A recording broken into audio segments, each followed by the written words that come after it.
Hi guys, what's up? Welcome to my vlog. My name is Jeff. For today's video, meron tayong masarap na food para sa ating breakfast and very healthy pa ito. Gawa muna tayo ng ating onion tea para sa ating hot drinks. 5 parasong clove, 1 parasong garlic, 1 medium onion, ground pepper, yung ating turmeric, cinnamon powder, and yung ating tea seeds. So nag-add na tayo ng ating cinnamon powder. Papakuloy lang natin ito guys at meron na tayong napakasarap and healthy onion tea. And mag-add na rin tayo ng ating turmeric powder. And meron pa tayong fresh milk. Naglagay din tayo ng ating fresh milk. Napakasarap ng ating hot drinks guys. And meron pa tayong oat milks. Magpapakulo tayo ng water. Mag-add ng ating oats and powdered milk. And kung gusto niyo mag-add ng honey or brown sugar or any kinds of sugar, white or brown, but hindi ako naglagay ng pampatamis. Okay na sa akin yung plain kasi matamis na rin ang powdered milk. Antayin lang natin maluto ang ating oats. Napakadali lang nito maluto guys.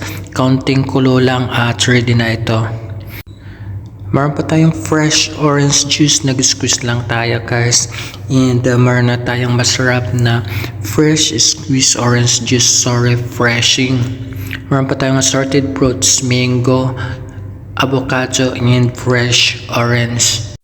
Food is ready for masarap na breakfast and very healthy pa.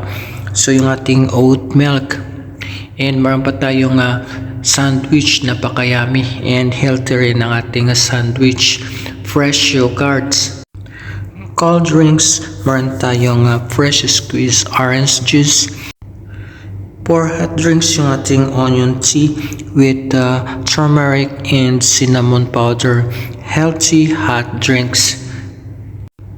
Kain tayo guys, ang dami nating food and for sure mabubusog tayo nito at napakayami pa ng ating preparation para sa ating breakfast. Let's enjoy the food and please guys, don't forget to follow, like, comment and share, and you can also subscribe too. So ayan nga guys, kadarating ko nga lang yan galing sa work. And dali-dali nga akong nag-prepare ng food para sa masarap na breakfast. Full breakfast pa siya guys. And thank you so much for watching. And I'll see you guys in my next vlog. Bye bye. Ingat po.